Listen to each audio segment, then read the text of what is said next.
Crest significa estar en la cima, en la punta más prominente, el límite máximo, la punta de una montaña o la cima de una ola. Crest es el clímax, lo más emocionante de un camino, una gran culminación.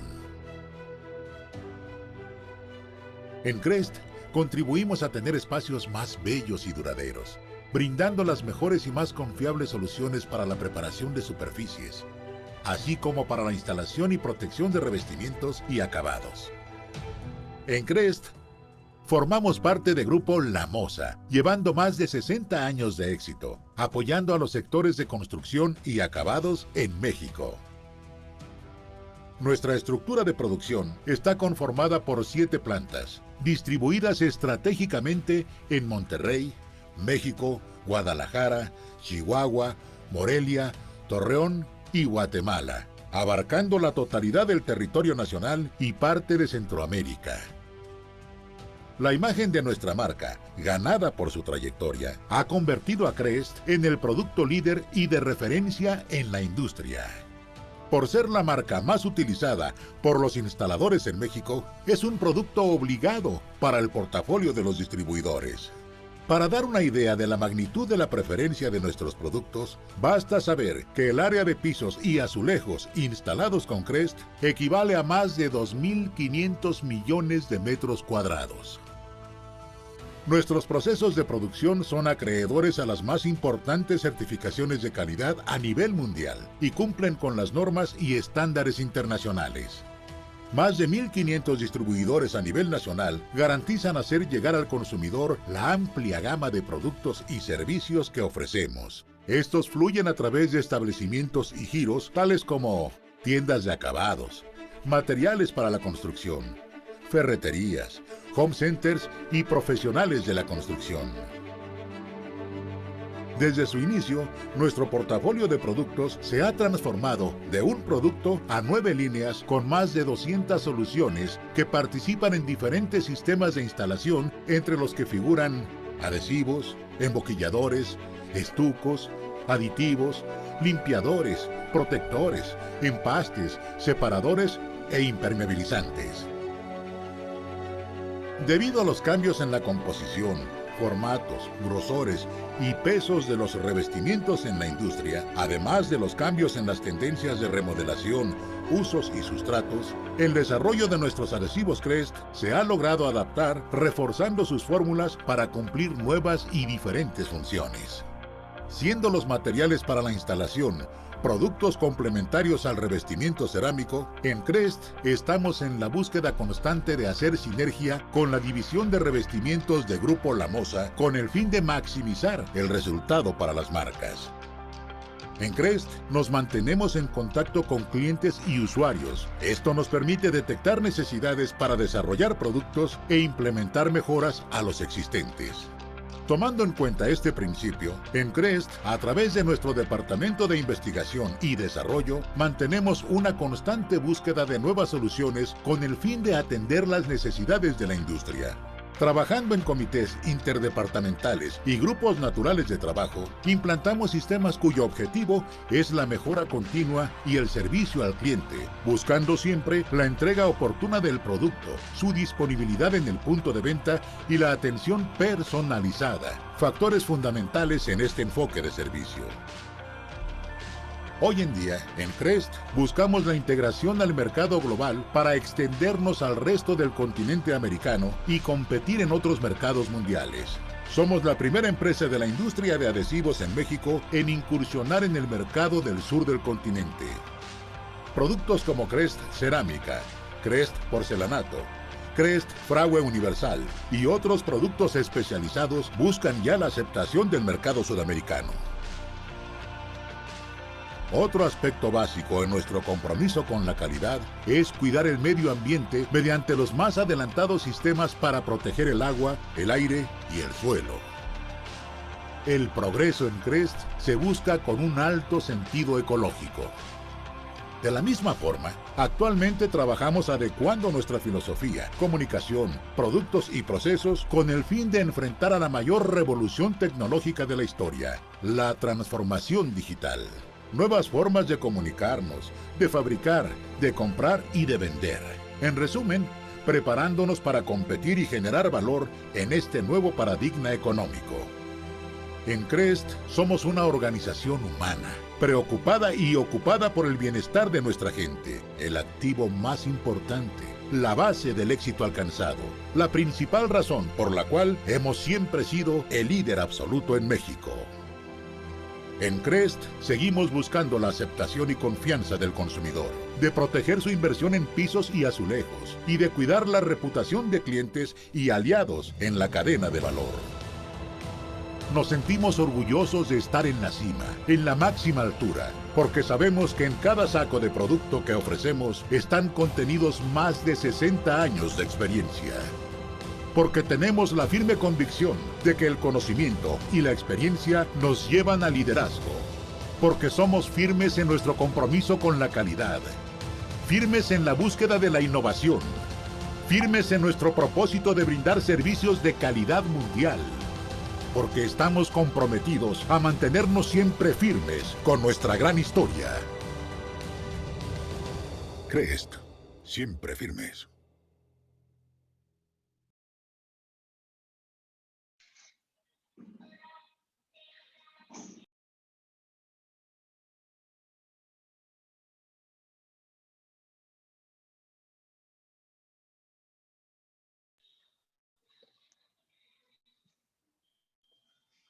Bienvenidos al segundo episodio de nuestro podcast Justicia Espacial, en colaboración con el despacho comunal liderado por Mariana Ordóñez y Jessica Mezcua, quienes han hecho una labor increíble en la creación de procesos para colaborar con las comunidades en México y como resultado mejorar sus condiciones de vida. Nuestro podcast surge como un espacio donde buscamos poner sobre la mesa temas que giran en torno a la justicia espacial en diversos ámbitos. En nuestro primer capítulo contamos con la presencia de Tatiana Bilbao y José Castillo y charlamos sobre la vivienda y ciudad. En esta ocasión tocaremos el tema de la participación como derecho humano de las niñas y los niños, tanto en las zonas rurales como urbanas. Y contamos con la presencia de Leticia Lozano y Mariana Ríos de Masia Studio, quienes se han especializado en potenciar entornos urbanos con estrategias creativas y con la presencia de Marta Macalia de Semillas Perú, despacho que busca poner en valor los recursos locales y revalorizar en el uso público a través del diseño e intercambio de saberes. Bienvenidas y muchas gracias por su participación a todos. Te cedo la palabra, Mariana. Muchas gracias a todas por estar acá. Nos llena de emoción contar con la presencia de Mariana, de Leti y de Marta, mujeres a las que admiramos profundamente por su compromiso social y por su trabajo participativo. Y pues bueno, vamos a empezar entonces con este espacio, primero por presentarlas. Masia Studio fue fundado por Leticia Lozano y Mariana Ríos. Es un estudio de arquitectura que explora los límites entre el diseño de experiencias, los procesos colaborativos y la investigación aplicada. Reconociendo a la ciudad como un tejido de sistemas complejos en constante transformación, Masia Studio busca potenciar las experiencias colectivas en el entorno urbano a través de la creación de lugares, narrativas espaciales, herramientas y estrategias creativas. Es a partir del diseño de espacio público, intervenciones temporales, talleres y experiencias, que el trabajo de Masia Studio genera espacios de encuentro para imaginar, inspirar y provocar la construcción de comunidad intergeneracional. explorar procesos creativos abiertos y flexibles e implementar metodologías colaborativas y de investigación-acción que respondan a la temporalidad y contexto de cada proyecto. Expone el compromiso de Más Estudio por la normalización de los comunes urbanos, la integración de voces y perspectivas y el trabajo desde la multidisciplinariedad. Masia ha colaborado con organizaciones y gobiernos en Austria, Bélgica, Canadá, Dinamarca, Finlandia, Ghana, India, Italia, Irlanda, Japón, Kazajstán, México, Nigeria, España, Suecia, Estados Unidos y Reino Unido. Bienvenidas, Leticia y Mariana. Muchas gracias, Mariana, Jessica, y saludos a todas. Bueno, y también tenemos aquí hoy en día la presencia de Marta, que viene representando a Semillas. Semillas es una asociación sin fines de lucro con base de operaciones en Lima, en Bangoa, en la región de Junín, y San Ignacio, en la región de Cajamarca, fundada en el 2014 por Marta Macaglia, aquí presente, tras la experiencia de proyectos de arquitectura y cooperación desde 2011. Semillas es un equipo interdisciplinario de profesionales nacionales e internacionales de arquitectos, especialistas en proyectos de cooperación, constructores y artesanos. A su equipo se suman jóvenes profesionales a través de programas de prácticas. En su práctica visualizan la arquitectura como una expresión cultural y un medio para mejorar la calidad de vida de las personas. Creen que el trabajo en cooperación es el único medio para forjar el desarrollo y generar bases de igualdad de derecho y de oportunidades. Detrás de las obras construidas que realizan de forma colectiva, hay largos procesos de participación comunitaria en los que se promueve y valora el intercambio de saberes, refuerzan capacidades de gestión y cooperación y se construye el significado que le quieren dar a la arquitectura. Una arquitectura pensada y construida localmente, que busca poner en valor los recursos locales, brindar confort ambiental y revalorizar el uso público. El trabajo de Semillas ha sido reconocido a nivel internacional en la Bienal Iberoamericana de Arquitectura y Urbanismo, en el concurso Young Architects in Latin America, en el marco de la 16ª Bienal de Arquitectura en Venecia, por el Banco Internacional de Desarrollo por su innovación en espacios educativos, en la Bienal Panamericana de Arquitectura de Quito y como finalista del premio Emerging Architecture de The Architectural Review. Muchas gracias, Marta, y bienvenida. Muchas gracias por estar aquí. Finalmente también te conozco más presencialmente, ¿no? Aunque sea de manera virtual. Me da mucho gusto también vernos la cara finalmente. Muchas gracias a todas. Bienvenidas. También me sumo al gusto que expresaba Mariana inicialmente para que estemos aquí todas juntas para hablar sobre estos procesos de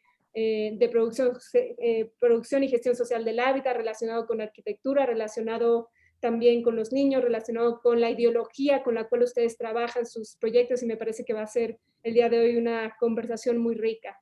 Para poder también poner un poquito en contexto a las personas que nos estén escuchando, quisiéramos también de cierta manera dar un cierto preámbulo sobre el concepto que están trayendo como hilo conductor a esta serie de programas de radio con CREST. Y en ese sentido los nombramos todos estos programas de radio como justicia espacial, participación como derecho humano. Hemos seleccionado este concepto de justicia espacial basado principalmente en esta visión que plantea Edward Soya desde hace varios años sobre una nueva conciencia espacial, donde se entienda no como un espacio vacío, sino como un espacio lleno de políticas, ideologías y de otras fuerzas que dan forma a nuestras vidas. Es decir, se complejiza mucho más la aproximación espacial desde una visión crítica, en donde él justamente retoma esta visión de justicia espacial, retomando concepciones de Henry Lefebvre sobre el derecho a la ciudad y retomando ideas de David Harvey sobre la justicia territorial. Edward Soya vincula esas dos palabras, justicia y espacio, para poder acercarlas a procesos democráticos, a procesos de derechos humanos, y propone un análisis que debe ser interdisciplinar, como también trabajan ustedes, como también trabajamos nosotras, para poder acercarnos a las formas de producción del hábitat.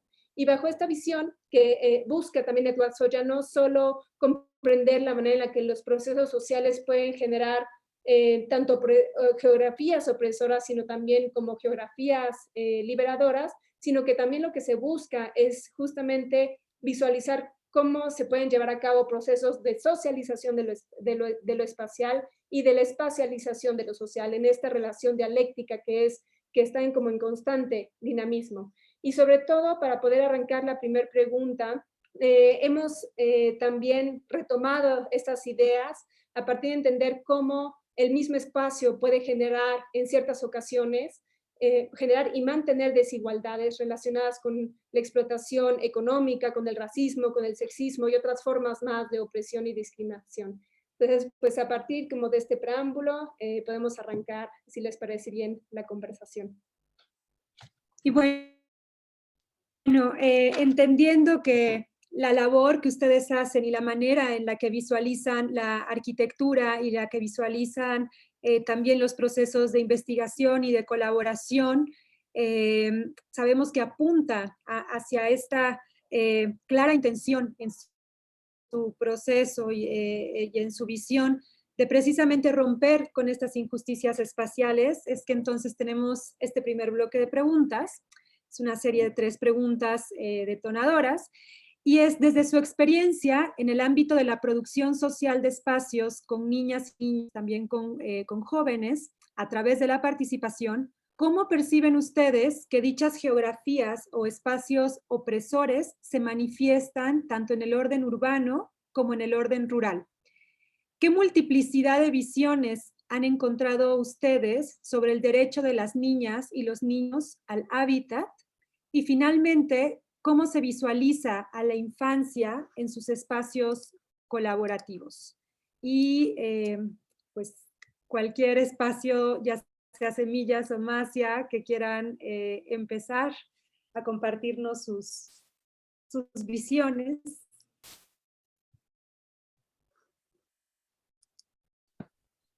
Todos somos polite. No, sí, empezamos ya y de ahí nos vamos campechaneando más fácil. Para nosotras, creo que hay que entender primero que todo lo que nos rodea nos impacta de manera física o psicológica, especialmente durante los primeros años de vida. Entonces, iniciando por la configuración espacial y las relaciones sociales que hay dentro de la vivienda, tiene un impacto sobre nosotros, seguido por lo que hay en la banqueta que está fuera de casa, lo que hay en la calle que le sigue a esa banqueta, los medios de transporte que puede haber en esas calles, así como el acceso a los espacios públicos abiertos y o verdes que puede haber a nuestro alrededor. De manera que básicamente la lotería de donde naces condiciona las conexiones neuronales que desarrollas durante tus primeros años de vida. Y estas conexiones neuronales que tienes que formar o que formamos todos durante nuestros primeros años de vida son los cimientos para construir nuestras futuras habilidades y conocimientos. Entonces, la injusticia espacial a la que nos enfrentamos se manifiesta de varias maneras, no solo de una manera y no solamente en la fisicalidad del entorno. Pero como de manera muy general, no hay suficientes espacios que inviten y sean amigables con niñas, niños y sus cuidadores, que también son parte de esta comunidad, que forma parte de su día a día y que tiene que ser pensada dentro del diseño espacial. Y los espacios que hay, la mayoría de las veces, carecen de identidad comunitaria, además de que despliegan restricciones sobre el espacio, sobre cómo podemos usar ese espacio.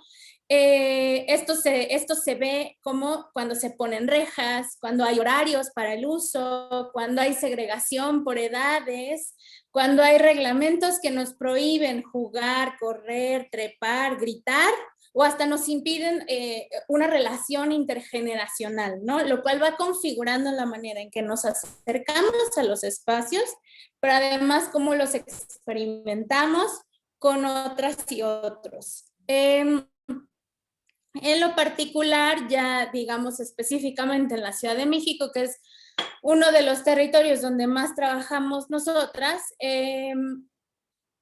por ejemplo, si vives en la alcaldía Miguel Hidalgo, tienes acceso a más o menos 40 metros cuadrados de área abierta o verde. Pero si vives en Iztapalapa, que es la alcaldía que tiene la mayor población infantil en la ciudad, tienes acceso a más o menos 6 metros cuadrados de área abierta o verde, ¿no? Esto, además, nos habla de una falta de justicia en los datos. En la Ciudad de México hablamos de un total de metros cuadrados de área abierta o verde, pero depende de dónde vivas y además se toma el verdecito que hay en los camellones junto con los metros cuadrados de un atrio de una iglesia, con los metros cuadrados del bosque de Chapultepec. Y esos 3 escenarios no tienen la misma calidad ni tienen la misma accesibilidad, ¿no? a la que podrías tener. Y hay mucho más de lo que podríamos seguir platicando, pero igual si quieren damos la palabra a Marta y ya después nos la rebotamos. Gracias Leticia y Mariana, y gracias también a Mariana y Jessica y la organización, la entidad organizadora por la invitación. Y en verdad es una emoción enorme, gigantesca de compartir ese espacio de diálogo entre colectivos de mujeres y que trabajamos, ¿no?, en lo que es la educación y la producción social de la vida desde la mirada de los niños. Entonces, para introducir, quería mencionar que en Semillas nos ocupamos principalmente de lo que es, por el punto, la arquitectura, la educación y la cooperación. Entonces, es como que estos 3 ejes se entrelazan y que parece que sean como especialidades separadas de por sí, en cambio no es así, ¿no? Lo que buscamos es tener una mirada integral entre estos 3 ejes, además porque lo que principalmente hacemos es que diseñamos, gestionamos y construimos juntos con comunidades espacios educativos. Entonces, escuelas o lo que son locales, lugares comunitarios o públicos en comunidades rurales y muy alejadas de los centros urbanos, ¿no? Entonces, y también trabajamos con comunidades indígenas amazónicas. Entonces nos encontramos que hay varios ejes que se entremezclan, ¿no? Que ya las chicas demás se han tocado, que es lo de la identidad cultural y la visión de llevar una justicia espacial desde la mirada de los niños, ¿no? Entonces, si miramos, por ejemplo, la arquitectura con la niñez y tratamos de ver la arquitectura a través de la mirada de los niños y las niñas, entonces nos damos cuenta que eso se presenta como un complejísimo tejido de espacio, relaciones, mundos imaginarios. Y por la mayoría de los casos, desde la mirada de los niños, es sin filtros, ¿no? O sea, sin prejuicios. Entonces ahí va un poquito el cuestionamiento que nos hacemos desde la producción social de la vida, desde la mirada de los niños, y un poco como que cuestionarnos, no solo desde la postura de actores externos que intervienen en una comunidad, que en nuestro caso a lo mejor cuando trabajamos por la primera vez es ajena, sino que que interactuamos con un actor participante que es el niño y las niñas. Entonces, los niños y las niñas son participantes de esta producción. ¿Cuáles? En el caso de la arquitectura puede ser la escuela, o en otros casos, no sé, centros comunitarios, espacios públicos, que tienen un significado muy particular y muy importante en las comunidades con las que trabajamos. Entonces, ahí va un poquito el tema. Como estos 3 ejes se entrelazan, ¿cómo podemos interpretar y proponer, acompañar comunidades desde la mirada de los niños y que los niños y las niñas sean participantes? Y finalmente, así como decían más estudios, entender este rol identitario de la justicia espacial. Entonces, cuestionar también estas verdades de lo que es justo, lo que no es justo, cómo es el hábitat, desde qué punto de vista lo es. Por la mayoría de los casos también nos encontramos, como las chicas mencionaban en México, a enfrentarnos con situaciones normativas, contextuales de una arquitectura opresora, impuesta, estandarizada y diseñada con estándares que no responden ni a los niños ni a las comunidades locales y rurales. Entonces, bueno, allí lanzo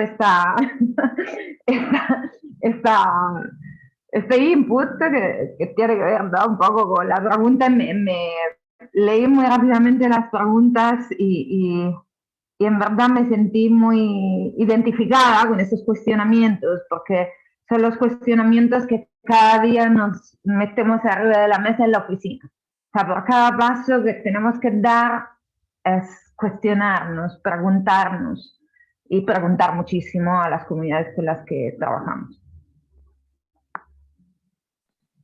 Y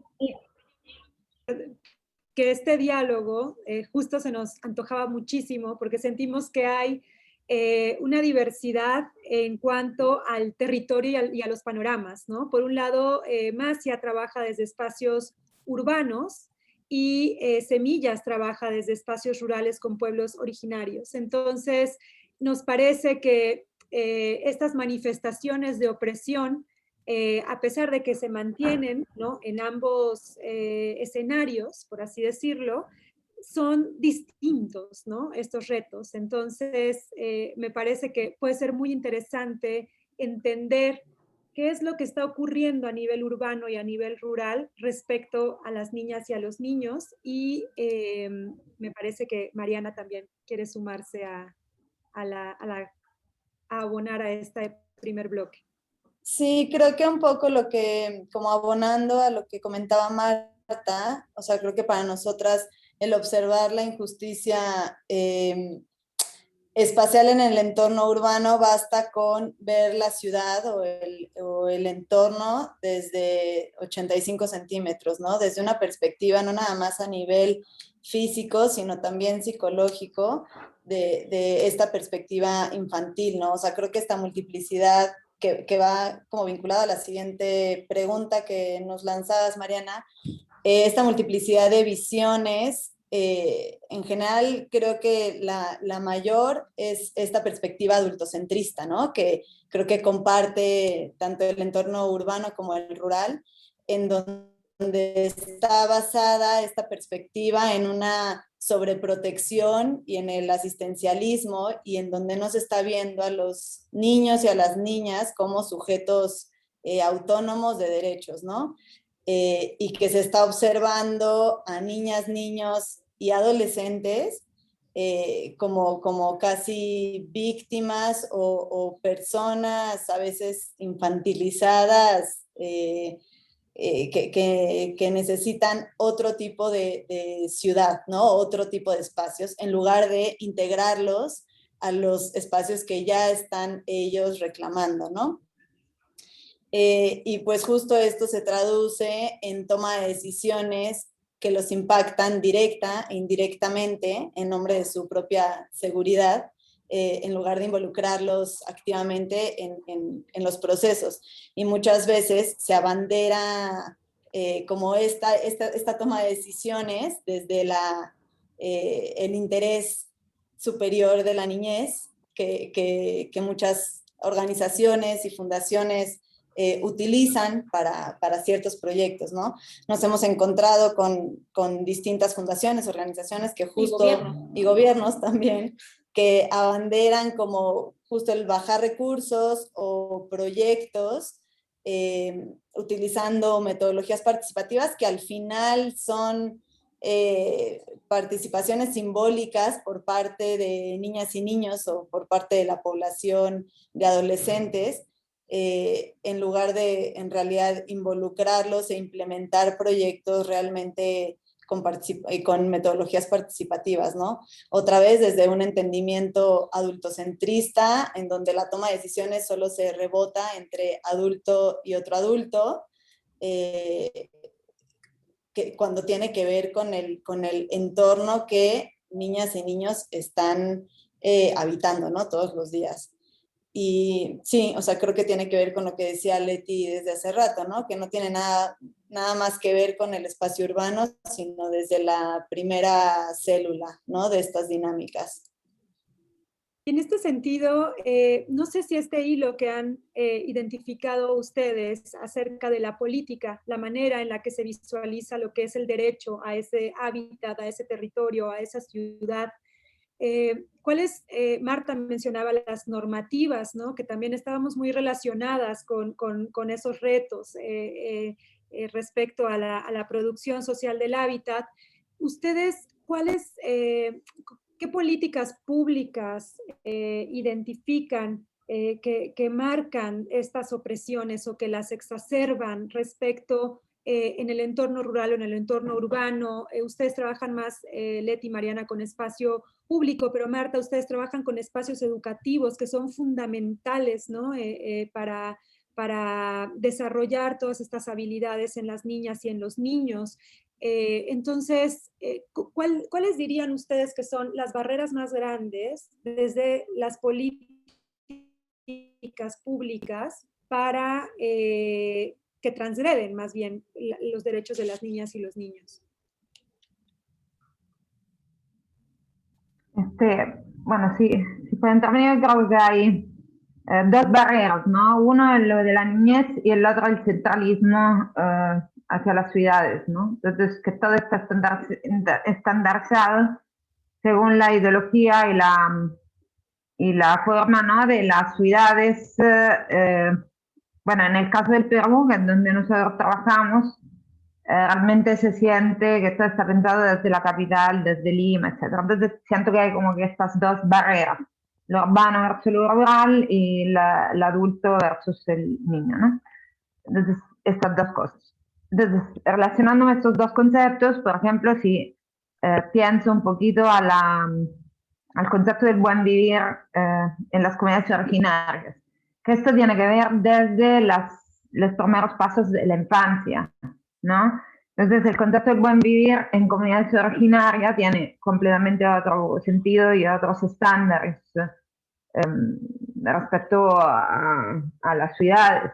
Entonces, allí también me viene de pensar, ¿no? Como algunos comuneros o comuneras en los talleres participativos que hemos estado desarrollando que mencionan ellos mismos, ¿no? Que el bosque, la naturaleza es como que este contenedor de sus espíritus, ¿no?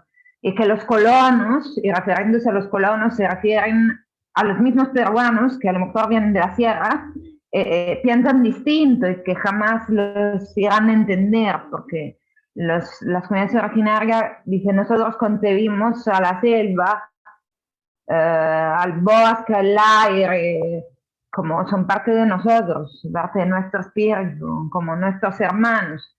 Entonces, claro, esa es la visión también romántica del indígena que cuida y preserva la naturaleza, de ahí también otro perfil de indígena que es el depredador, ¿no? O sea, hay de todo y más, pero no quiero desviarme porque si no se complejiza demasiado la reflexión. Entonces, este concepto de buen vivir distinto y nos damos cuenta que este concepto de buen vivir está vinculado con el cotidiano y con el sentido de pertenencia al lugar de donde pertenezco. Entonces, la comunidad originaria pertenece al bosque. Entonces, ahí va. Nosotros construimos escuelas. La escuela de la ciudad es una escuela cárcel en sí. O sea, eso en todos lados, ¿no? No es lo rural, el urbano es una cárcel en todos lados, con sus muros altos, ventanas altas, espacios cerrados, los jueguitos cerrados, que parecen, ¿no? Como es desesperante, pues, ¿no? Cuando suena el drin del fin de clases, como, ¿no? Abres la puertecita hacia la calle y como un río se salen todos los niños por todos lados. O cuando es el momento de regar el drin y todos escapan al patio, como que es un momento de libertad. Y eso puede valer para lo urbano, para lo rural, que estamos de acuerdo que hay que repensar, ¿no? Esta forma de la escuela y de la educación, y que el espacio es como, ¿no? Un tercer maestro, que el espacio dialoga con todo eso. En lo rural, además, me parece de tener como responsabilidad lo de reflexionar sobre cómo los niños se vinculan al entorno, a la naturaleza en la primera infancia y después. Y como mencionaban las chicas de Macías Estudio, cómo todos esos factores externos influencian, son parte del desarrollo en la niñez. Entonces, niños que nacen, crecen en la naturaleza, correteando, jugando con machete a los 2 años, o trepando en los árboles como lo más normal del mundo, es bastante distinto, ¿no?, del concepto, el desarrollo del peligro, del riesgo que se desarrolla en los niños, ¿no?, de la ciudad, que cuidado cuando sales a la calle que te atropella el carro, cuidado cuidado otra parte. En las comunidades rurales con las que nosotros trabajamos también esto es distinto. Entonces me viene a la mente también una frase, ¿no?, de un pedagogo italiano, que es Francesco Donucci, ¿no?, que dice que el verdadero juego incluye el peligro y que si en la infancia en la que hayamos sentido emoción, entonces por lo general la emoción está asociada a riesgo, ¿no? Entonces él dice esta cosa y es cierto, porque en esta etapa de temprana edad se desarrollan como mecanismos de autodefensa, ¿no? Claro, de autodefensa del peligro, de autodefensa, y seguramente el riesgo es parte también de esta etapa de formación.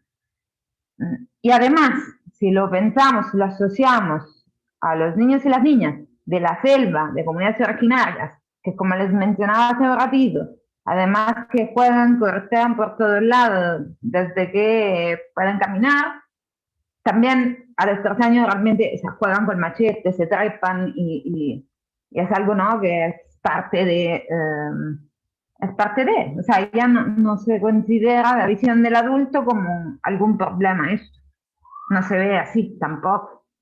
¿Cuándo es que se empieza a ver así? Cuando empiezan a ir a la escuela, con los profesores de las ciudades, y que ya eso se vuelve un problema, ¿no?, que corretea por allá, que corretea por allá, y que hace esto. Entonces ahí es un poquito ver cómo es que podemos hacer desde los procesos que desarrollamos con las comunidades y con los niños y las niñas, de proponer metodologías que permitan de que los niños sean parte de esto, ¿no? Antes hablábamos de lo participativo, es que en las políticas públicas sentimos que la herramienta de lo participativo está instrumentalizada, por así decirlo, y que de hecho desde lo político más que lo participativo creo que es un mecanismo de consulta, ¿no?, de proyectos que vienen de afuera y que se consulta a la población para ser aprobados y de ahí ejecutados. Mejorar nada, bueno, eso mejorar nada, sí, pero no es tampoco lo mejor por lo cual apuntamos, ¿cierto? Sino que lo que buscamos es que tanto la población cuanto los niños puedan ser actores participantes. Entonces, a la reflexión, a la pregunta que hacía Mariana, yo creo que hay un poco todo en contra, ¿no? Hay en contra la visión, hay en contra las normatividades en lo que es espacios educativos y hay en contra también el método pedagógico educativo.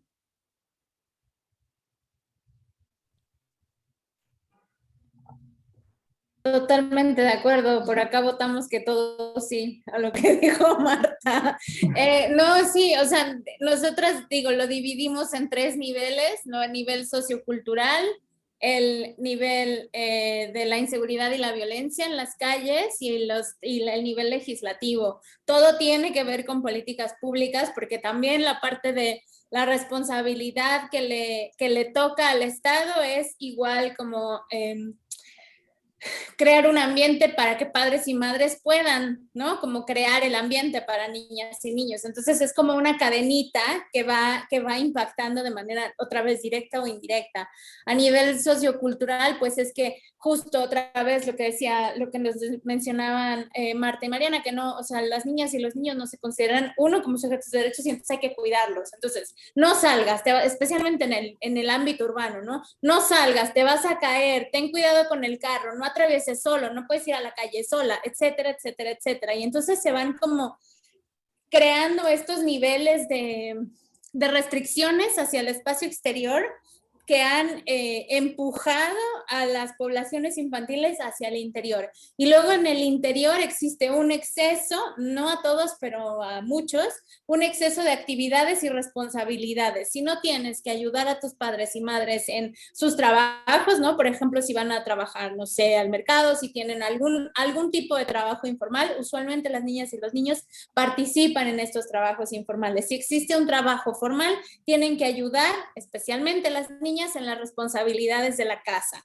Y si existe además, si existe una holgura dentro de la familia, existe una calendarización de actividades, que vas a la clase de tal, a la clase de tal, y que al karate, y que a la natación, y no existe un espacio para ser niña y niño. No existe un espacio para jugar libremente, para imaginar, para hacer, en realidad para hacer lo que quieras, para que tengas autonomía de tu tiempo. Todo tu tiempo está planeado para ti, ¿no? Por ti. Luego, a nivel inseguridad y violencia, justo lo que decía Marta, ¿no? O sea, ya de lo que decíamos ahorita, o sea, ya en el exterior, las niñas y los niños han tenido que ceder el espacio al automóvil desde que empezamos a crear nuestras ciudades centradas en el automóvil y no en el ser humano. Entonces, no podemos atravesar, no podemos ir solas y solos al parque, no podemos, ¿no? Y además, otra vez, los espacios que hay destinados para el esparcimiento, la recreación y el juego tienen esta serie de reglas, ¿no? De hecho, aquí en la Ciudad de México podemos ver letreros afuera en las calles que dicen no jugar a la pelota, no sé qué, no puedes estar afuera a partir de antes de las 7 de la noche, cosas así que son completamente ridículas. Y luego a nivel legislativo, específicamente, ya más acercándonos hacia lo que nos preguntaba Mariana puntualmente, existe una dispersión institucional acerca de las atribuciones y responsabilidades que tanto cada dependencia tiene o cada área de gobierno, pero además también hacia adentro qué le toca a cada quien. Aún mismo en nuestra Ley General de Derechos de Niñas, Niños y Adolescentes, desde el principio se dice que todas las áreas de gobierno tienen que, tienen que hacer sus actividades pensando en niñas y niños desde el inicio. Pero si nosotros no transformamos la manera en que los adultos observan a niñas y niños, no se va a tener un impacto a nivel legislativo, porque va a seguir ejerciendo, va a seguir habiendo ese filtro adultocentrista donde entonces hay que cuidarlos, que no los atropellen, que no los etcétera, etcétera, que también es muy importante, definitivamente. Ya me metí en una bronca en Twitter por eso, pero también es muy importante, ¿no? Cuidar esos aspectos, pero es que la ciudad esté diseñada para ser amigable para niñas y niños, no que la responsabilidad sea de los peatones o de los seres humanos que habitamos y que entonces tengamos que estarnos cuidando de todos los peligros allá, ¿no? Sino más bien al revés, tendríamos que empezar a cambiar la manera en la que observamos esas interacciones.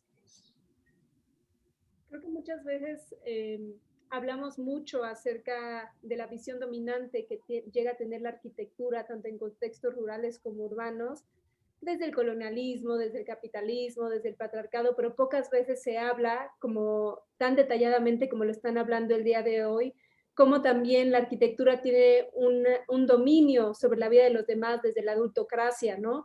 Y que ahorita se está conectando de manera muy importante y muy, muy clara en su relación con las políticas públicas. Ustedes nos plantean como de manera muy clara que la arquitectura debe ser vista desde la mirada de los niños, y eso pues requiere de unas herramientas quizá completamente distintas a cuando uno trabaja con jóvenes o con adultos. Es una manera de aproximarse, nos podemos imaginar que debe ser muy distinta y mucho más compleja. No sé si nos puedan contar un poco acerca de experiencias o historias que ustedes han tenido en su trabajo y su colaboración con niñas y niños, que les ha permitido cambiar ese rumbo, ¿no? O cambiar con la inercia de la dominación, ¿no? Sobre los niños.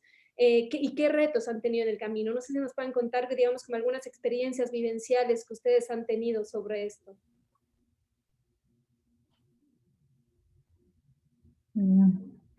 Voy yo.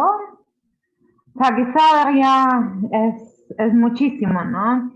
Pero digamos que voy a tratar de enfocarme un poquito en lo que es el derecho a la educación también, para no desbordar en la reflexión, porque yo creo que es muy, muy amplio. Entonces, en la visión de la escuela y del derecho a la educación, desde la mirada de los niños en las comunidades rurales y en la búsqueda de que podamos desde la arquitectura brindar el mejor espacio educativo para los niños y las niñas de las comunidades rurales. Entonces, cuestionar los modelos arquitectónicos, ¿no? Como primer paso. Cuestionar también los modelos pedagógicos. Generar a lo largo de los procesos participativos diálogo entre adultos o comunidad escolar en sí, entonces niños, niñas, profesores, profesoras, y padres y madres de familia, generar a lo largo de estos procesos participativos diálogo. Entonces hacer que este momento de proceso, educación, momento educativo de intercambio de aprendizajes, sea visto como un intercambio en sí, ¿no? Y ahí es donde creo que para nosotros se genera este diálogo en el que todos, en aquellos momentos todos somos iguales y que la voz de cada uno cuenta de la misma manera, ¿no? Porque es como resetear todo y llegar a lo mejor con una guía, ¿no? De ejercicios, de talleres, que podamos poner en común objetivos, sueños, imaginarios, inclusive desde los niños. En otros casos, por ejemplo, siempre en la mirada de compartir los procesos que hacemos, ni siquiera se trata de intercambiar o dialogar, sino de observar. Entonces, tener una mirada como que antropológica, etnográfica, ¿no? Del observador que trata de asimilar cómo es esta forma de jugar, de vivir el espacio, hacer que la arquitectura sea esta plataforma híbrida en la que se puedan dar ciertas situaciones imaginadas, soñadas, ¿no? Entonces, yo creo que el espacio y la arquitectura son factores fundamentales para el desarrollo de las actividades pedagógicas, para el desarrollo de los niños, y desde la Asociación Semillas lo que buscamos es generar una visión crítica frente a estas normatividades impuestas, afirmando que para imaginar, diseñar y construir el mejor espacio para las comunidades, para los niños y las niñas, el único camino es hacerlo en cooperación. Con la finalidad además de promover espacios pensados desde cada lugar, ¿no? Entonces no es que un trabajo con niños y niñas hecho, no sé, en un barrio en Casuarinas puede tener el mismo resultado con un proceso participativo hecho en una escuela, en otro contexto. Entonces hay varios y múltiples factores que condicionan lo que puede ser un proceso o una respuesta arquitectónica. Y que también, o sea, no es que hay una receta o un proceso así como está establecido, fijo, sino que siempre una ida y vuelta. Y el eje de la investigación, digamos que acompaña, creo que todo el momento, ¿no? de cada proceso, ¿no? Hasta la ejecución, no sé, de un proyecto arquitectónico o urbano.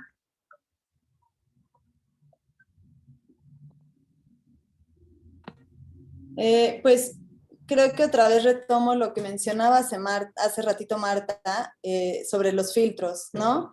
Creo que muchas veces consideramos a los niños todavía niños porque juegan a ser otra cosa, ¿no? Mientras que para empezar los arquitectos jugamos a ser arquitectos, ¿no? Y seguimos dibujando. O sea, al final del día, este juego de papeles sigue, ¿no? Por toda la vida adulta, solo que ahorita ya tenemos como ciertas máscaras y ciertos filtros, ¿no? Creo que como primer paso es importante entender que justo al trabajar con niñas y niños hay que vernos como iguales, ¿no? Otra vez hablando desde estos 85 centímetros, desde ver la vida y cómo entendemos nuestro entorno sin filtros. Y creo que una apertura por parte de los adultos a los procesos que utilizan los niños y cómo ellos manifiestan sus necesidades es indispensable, ¿no? O sea, creo que tener esta disponibilidad y flexibilidad al cambio, a la sorpresa, a las modificaciones, o sea, muchas veces justo en estos procesos participativos con niñas y niños que son muy divertidos, muchas veces son completamente distintos, ¿no? Al finalizar el día, porque justamente tú desde tu postura adultocentrista consideraste ciertas herramientas o ciertos momentos como en tu orden del día y al final estos procesos se van enriqueciendo, ¿no? Justo por trabajar con niñas y niños. Creo que el que ellos vean su entorno y todas las dinámicas que los rodean sin filtros es súper valioso, no nada más para ellos y para las personas que los rodean, sino para las personas que justo pueden como tomar ciertas decisiones con ellos para impactar de manera positiva el entorno que los rodea, porque si estamos dejando a un lado a estos actores tan importantes o igual de importantes como todos nosotros, pues justo las ciudades siguen como perpetuando todas estas dinámicas negativas que no solamente son negativas para ellos, sino negativas para todos los grupos poblacionales, ¿no? No es como decir a la ligera que cuando se entiende la ciudad o cuando se conciben los espacios desde una perspectiva infantil, es con el objetivo de cubrir necesidades para todos los grupos poblacionales y entender la ciudad como un escenario intergeneracional de juego, ¿no? En donde los niños, el juego es juego riesgoso, juego libre, etcétera, pero el de los adultos es jugar a ser abogado, a ser funcionario público, a ser arquitecto, a ser diseñador. O sea, hay un libro que nos gusta mucho y que habla como de justo, ¿no? Cómo el juego lo llevamos durante toda nuestra vida. Huizinga habla justo, ¿no? Como de estas máscaras y estos papeles, en donde de chicos es muy evidente este juego de rol y este juego de género, etcétera, pero pues de adultos yo creo que somos los mejores actores, ¿no? Y creo que estos procesos con niñas y niños permiten dinámicas tan ricas como mencionaba Marta, o sea, creo que el crear escenarios para la imaginación, para la contemplación, para el autoconocimiento, juegos que permitan el romper o explorar límites, no solamente físicos, sino también psicológicos, el autocontrol, la autofrustración. O sea, nosotras nos hemos sorprendido mucho con dinámicas en donde pensamos que va a suceder algo o estamos como pensando muy puntualmente en el proyecto, cuando al final del día se crean lazos de amistad, lazos afectivos y el radio de impacto del juego y de cambiar como esta perspectiva de ver a niñas y niños no solamente queda en los niños y en sus cuidadores, sino que se va a casa, se va a los vecinos.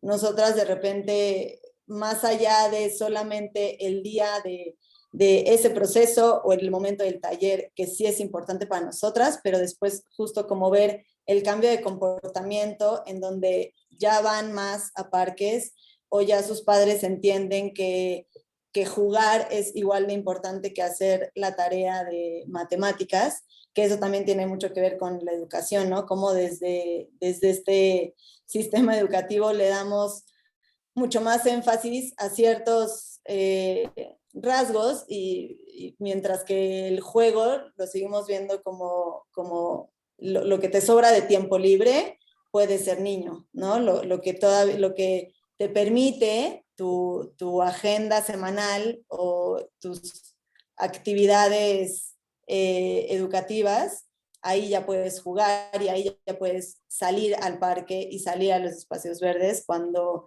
en realidad no está habiendo una concientización ni siquiera en maestros o en cuidadores a veces de los beneficios que es jugar, ¿no? Y que al final los niños aprenden jugando, ¿no? Yo pensaría que también hay que observar que desde un poco, si nos ponemos...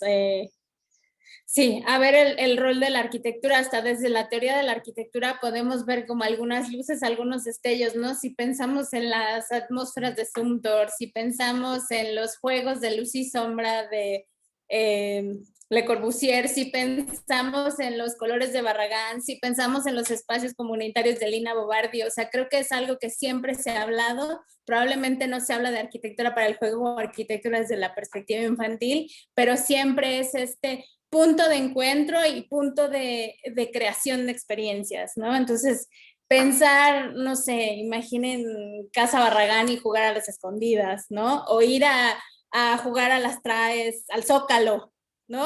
O sea, siempre hay como estos momentos donde podríamos imaginar espacios mucho más abiertos, tanto para la niñez como para todos.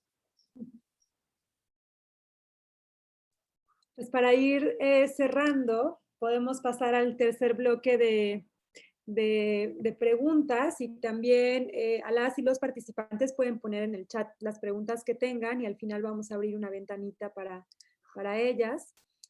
Pues bueno, tanto en el contexto urbano como en el rural existe la presencia de diversas organizaciones locales, ¿no? Sabemos que los procesos que ustedes llevan a cabo son procesos también organizativos, y que en ese sentido también son procesos que generan un momento educativo, ¿no? No solo cuando se finalizan los espacios, sino todo el proceso es un proceso pedagógico de aprendizaje, de nuevas experiencias, como nos lo han narrado. Y muchas veces estas organizaciones que están en los territorios, tanto urbanos como rurales, son invisibilizadas, ¿no? Pareciera de pronto que no hay una organización en los lugares, y de pronto vemos que hay en zonas rurales estos comités o asambleas de padres de familia, madres, ¿no? Que están interesadas en estos espacios, o hay organizaciones barriales también, ¿no? Que están muy consolidadas en búsqueda de estas justicias espaciales. Y pareciera que de pronto nuestro rol como arquitectas o arquitectos es llegar a organizar socialmente esos espacios, ¿no? Cuando de pronto, en la mayoría de las ocasiones en nuestra experiencia, ya hay un diagnóstico de lo que la gente necesita hechos por las mismas personas, ¿no? Entonces, en este sentido, de invisibilización a estas organizaciones y a estos deseos de justicia y democracia igualitaria, ¿cuál creen ustedes que es este papel de las arquitectas, de los arquitectos y de la multiplicidad de profesiones, apelando a esta interdisciplina que se involucran en la protección social del hábitat, en relación con las demandas de estas luchas sociales, de estas organizaciones que ya hay en el lugar para afrontar esta discriminación espacial? Y desde su práctica, ¿qué mecanismos de participación activa pueden fortalecer estas acciones sociales concertadas que abonen a la búsqueda colectiva de una mayor justicia espacial y una democracia más igualitaria para las niñas y los niños? Si nos pueden compartir un poco de las experiencias de cómo ustedes se insertan en estas organizaciones que hay, cómo ustedes conectan con la organización y la búsqueda de que hay en estos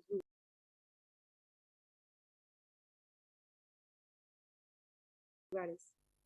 De nuevo el volado.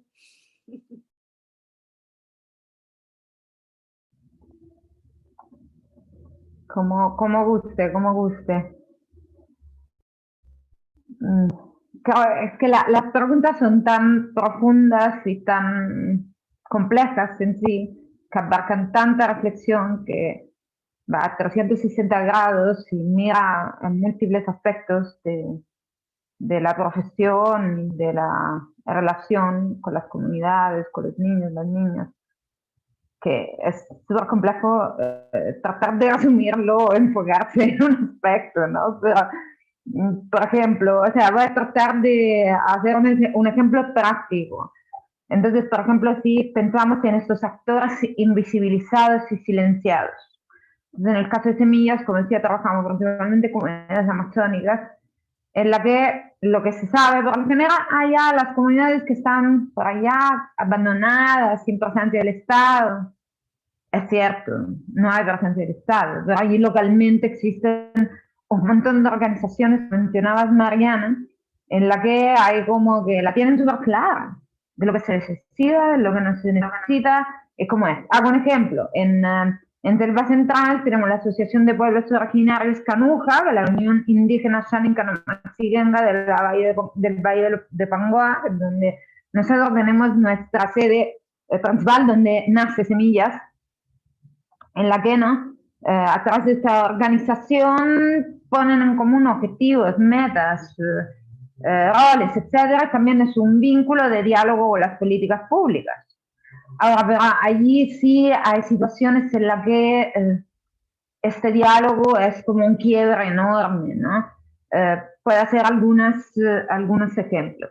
Entonces, empezó la pandemia y el gobierno nos dice todo aislarnos y por varias y evidentes razonables situaciones, la gente en el Perú, como en muchas ciudades o países latinoamericanos, tenía que salir a trabajar, porque si no se muere de COVID, se muere de hambre, ¿no? Entonces esto ya lo sabemos de la realidad, etc. En las comunidades originarias lo que se buscaba era en realidad que el virus no llegase a las comunidades, ¿no? Entonces, en el momento en que, por ejemplo, el gobierno abre los caminos y se permite nuevamente la movilización, son las comunidades que se cierran, son las comunidades que errazan la modalidad cadena humana, el acceso de actores externos a sus comunidades, ¿no?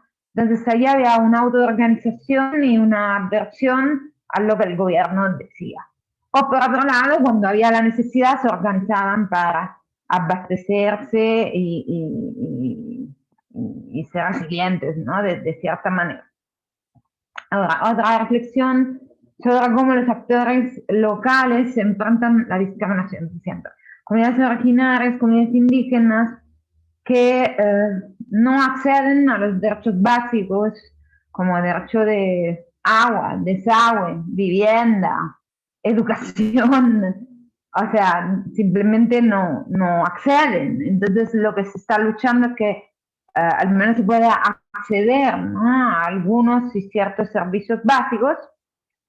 Y también esto se trabaja desde, no sé, el Ministerio de Vivienda, por ejemplo. Ahora, últimamente nos hemos chocado también con los programas de mejoramiento de vivienda por parte del gobierno, ¿no? Entonces ahí vemos cómo. Ahí hay un choque enorme. O sea, sí, las organizaciones locales luchan también en diálogo las fuerzas políticas para acceder y hacer una vivienda digna.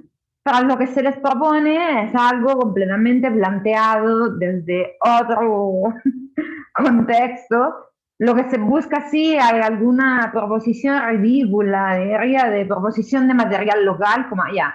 En selva lo hago de madera de bambú, en tierra lo hago de adobe, en la ciudad lo hago de bloques de cemento.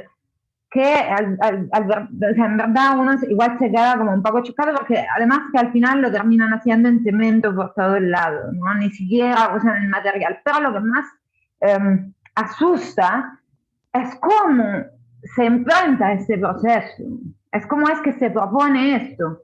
¿Quieres vivienda? Ya, tómate tu cubo de 6x6 o 4x4 con 3 cuartos y terminamos creyendo que un cubito de bloques de cemento con 4 llantas y 3 plantillas adelante es mejor de una vivienda en madera, con patio, con cocina, como en las comunidades indígenas originarias se autoproducen.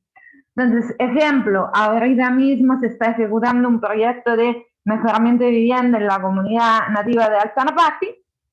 Están ejecutando más de 200 viviendas en la comunidad los comuneros y comuneras sí están felices, pero si le preguntas ya, pero ¿qué va a hacer? Porque si pensamos, mira, tengo una imagen, solo puedo compartir una imagen, no sé si me pueden habilitar, porque en verdad es bastante curioso cómo los arquitectos y arquitectas nos enfrentamos a estos retos. Y me da vergüenza también, porque no sé, a veces cuando no pensamos, quizá, no sé, no lo sé. Pero ahora, si tenemos, por ejemplo, ven mi pantalla, ¿cierto? Sí. Sí ven, ¿no? Ya, por ejemplo, en esta imagen es el emplazamiento de las comunidades, en esta comunidad, ¿no? Entonces, si uno ve automáticamente que entre las casitas se generan de forma espontánea estas placitas, ¿no? O sea, esto se ha autogenerado así en autoconstrucción. Entonces, los módulos de vivienda que están implantando, ¿qué hacen? ¡Pac! Lo chantan acá en el medio, ¿no? O demuelen otros lados y así. O sea, simplemente agarro mi lote, le hago una X, a ver dónde cae, acá le meto su vivienda, ¿no? Entonces se va a romper todo este esquema de buen vivir, de contacto con la naturaleza, de vivir en comunidad, entre varias familias, no sé, que comparten una cocina, no sé qué. Ah, y terminamos pensando que, no sé, que eso de acá es mejor que en mi casa, o sea, ¿cómo va a pensar que una casita así, con 4 llantas adelante, sea mejor de la casa que tengo? Y los arquitectos sí pensamos que es mejor, eso es lo que alucina a veces un poco, ¿no? Y que sí estamos haciendo bien, pero no es cierto, lo estamos haciendo todo mal, ¿no? Y me parece, razonándolo así, también bastante lógico, en realidad, en la visión. Y las casitas son así, ¿no? Esto es lo típico, creo que también Mariana y Jessica se han enfrentado a un proyecto de este tipo, ¿no? La típica casita ahí, ¿no? Con su sala, que es un búnker encerrado, con 2 cuartos y una casita. Bueno, y ahí el nativo, ¿no? Que dice, ah, ya, qué chévere, voy a tener mi casa, es cuando le preguntas, ya, pero seguro que se van a encontrar bien en una casa así, toda en bloqueta. Ah, no, eso será un almacén. Ellos te contestan así. O sea, frente al regalo del Ministerio de Vivienda, no es que dices que no, pues, ¿no? O sea, está bien el mejoramiento de vivienda. Y en realidad el comentario será mi almacén. No, porque nos damos cuenta y es real que finalmente la o sea, ¿por qué deberíamos educar al indígena a vivir en una casa así? Perdón, pero no me parece que esto brinde una dignidad humana tampoco, ¿no? Entonces ahí va. Y ese ejemplo de reflejo identitario en la arquitectura lo tenemos si el gobierno ya lo ha vivido, porque tenemos otros ejemplos de proyectos, por ejemplo, esto ven acá, un local comunitario construido por el gobierno en comunidades rurales alejadas indígenas que por la mayoría de los casos son elefantes blancos, están abandonados y a lo mejor al lado de la misma comunidad construye su propio localcito comunitario con sus materiales. Ahora acá no tengo la foto, pero en esta misma comunidad, por ejemplo, la comunidad al lado, o sea, literalmente a 10 metros, se ha construido su propio local comunal y eso se ha quedado al abandono con vidrios rotos y todo eso. No sé si yo digo, porque o sea, nosotros como colectivos, pequeños estudios, podemos hacer la reflexión y lo que nosotros hagamos no va a cambiar el mundo. O sea, vamos a hacer 1 o 2 intervenciones con una reflexión, con participación, y vamos a hacer cosas bonitas, pero realmente siento que este diálogo con las políticas públicas, esta reflexión debería abarcar, ¿no?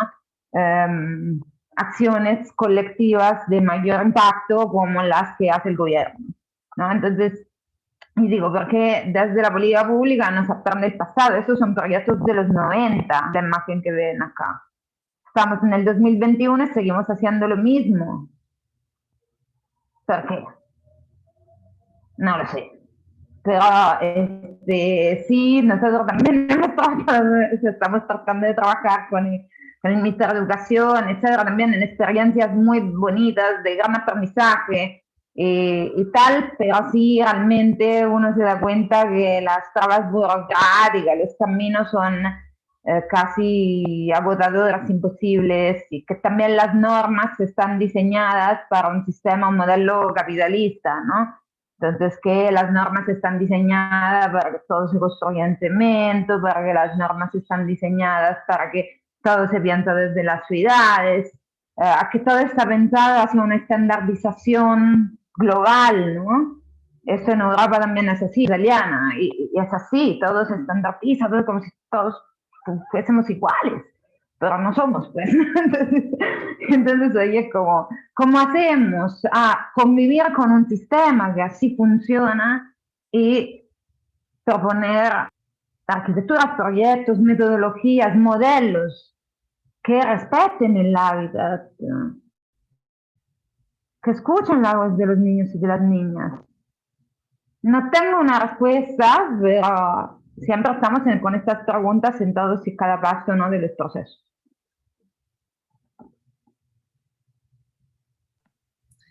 Sí, creo que hacemos eco a lo que Marta nos acaba de compartir. Creo que o sea, pasa exactamente lo mismo en el entorno urbano, ¿no? Donde en realidad el papel del arquitecto debería, de las arquitectas, arquitectos, todes, debería ser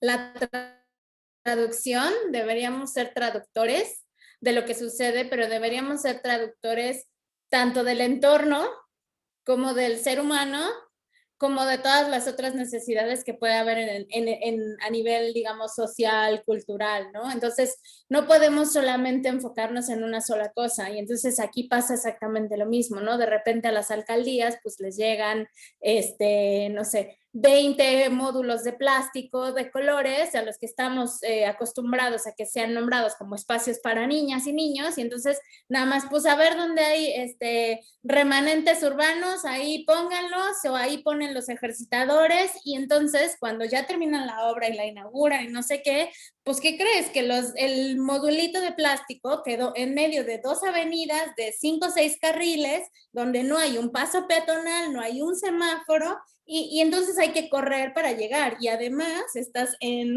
esta nube de contaminación, donde no vas a ir a jugar, ¿no? Donde no te vas a sentir a gusto, o estás abajo de los cables de alta tensión, o estás justo donde se te va a ir la pelota y te van a pasar a traer. Entonces, sí, o sea, creo que el papel de los arquitectos es es esa responsabilidad de traducir qué es lo que está sucediendo y hacer un diagnóstico a nivel físico-territorial, pero también hacer un diagnóstico a nivel social, cultural, y luego un diagnóstico a nivel comunitario. Entonces es integrar esos tres niveles de entendimiento del hábitat, y luego cómo eso lo puedes articular en un proyecto al cual a lo mejor tienes que autogestionar recursos, tienes que, ¿no?, como convencer a las autoridades, evangelizar acerca del tema, y luego además tienes que traducir de regreso hacia los vecinos. Entonces nos toca hacer como todas las partes,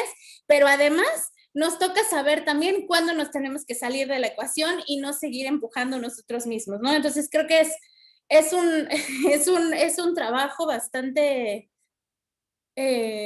doloroso, pero al mismo tiempo es muy, bueno, para nosotras es muy reconfortante cuando escuchas a niñas y a niños decir, ay, sí, nosotros construimos eso, ¿no?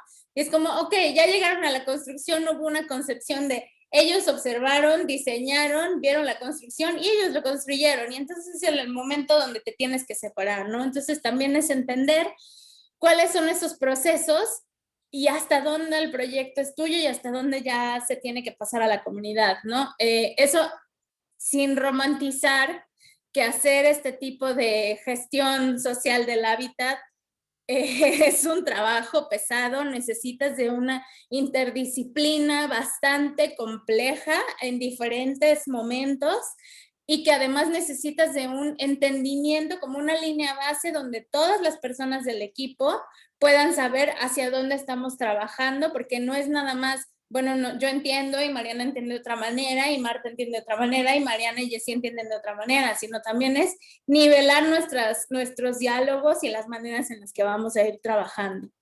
Sí, y luego creo que también bueno, desde nuestra experiencia te topas como con esta lucha de poder que para nosotras de repente es como invisible, porque, o bueno, no lo vemos así, pero de repente hay lucha de poder entre adultos y niños, ¿no? Y entre quién merece mejores espacios, cuando en realidad justo lo que dice Leti, o sea, es entender que el espacio es de todos y para nosotras nos sorprende muchísimo porque otra vez todos hablamos de la importancia de la niñez y de la superioridad de la niñez y al final a todos los niveles, o sea, cultural, legislativo, social, educativo, los mandamos al último peldaño, ¿no? O sea, la niñez está en el último peldaño de la esfera pública. Entonces, de repente salen como estas luchas de poder en donde, ¿por qué los niños sí? O ¿por qué los jóvenes deberían de tener más espacios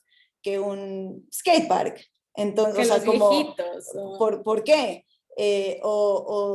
O gente que se sorprende que adolescentes necesiten también espacios, ¿no? Para explorar etapas de su vida. Y luego justo creo que lo mismo que pasa con los módulos de plástico, en donde es una sistematización de imagen urbana y de necesidades sin tomar en cuenta contextos. Pasa lo mismo también con las canchas y el equipamiento deportivo, ¿no? ¿Qué necesitan los adolescentes? Canchas, skateparks, fin, ya, no hubo ni siquiera una consulta. ¿Qué necesitan los niños? Módulos de plástico y es muy triste ver que muchas veces desde la arquitectura apuntamos más a una autoría y a una estética en otros espacios, mientras que a los espacios de los niños o a los espacios verdes y abiertos, con poner una resbaladilla de plástico ya estuvo, siguiente partida presupuestal, o sea, ya pasemos al siguiente proyecto, ¿no? Cuando en realidad la toma de decisiones puede cambiar, o sea, yo soy a veces muy romántica, pero sí puede cambiar el rumbo de que los niños tomen decisiones distintas a lo largo de su vida, ¿no? O sea, yo digo, lo hemos visto con poblaciones urbanas vulnerables, en donde simplemente que exploren la ciudad y que exploren el espacio público desde una concepción distinta a la violencia y a espacios inseguros, les transforma completamente su concepción de lo que es el espacio público y de lo que es la colectividad. Entonces, bueno, sí es una lucha constante. Sí. Podríamos hablar mucho más, pero también somos conscientes de su tiempo. No, y bueno, creo que aquí podríamos quizá conectar con alguna de las preguntas que han hecho, ¿no? Las personas que están escuchando. Hay una que también traigo en la mente desde que iniciamos la plática, que se conecta con la que plantea Alejandra Quiroz. Ella pregunta cómo sería el espacio ideal para una buena infancia. Digo, entendemos que creo que no podría haber como un espacio ideal de manera generalizada, porque volveríamos al mismo paradigma, ¿no? De generalizar como cuál sería el espacio para la infancia, pero quizás sí nos podrían contar como algunos ejemplos de cuáles son esas demandas más recurrentes de cómo los niños perciben ese espacio ideal, ¿no? O sea, algunos ejemplos que nos puedan acercar a encontrar cuáles son esos cambios de paradigma, ¿no? Pero desde la visión de los niños. ¿Qué les han contado ellos sobre qué sería ese espacio ideal para ellos? Sí, a mí me da mucha curiosidad saber qué les han contado las niñas y los niños en los procesos participativos. ¿Qué quieren ellos? Jugar, comer.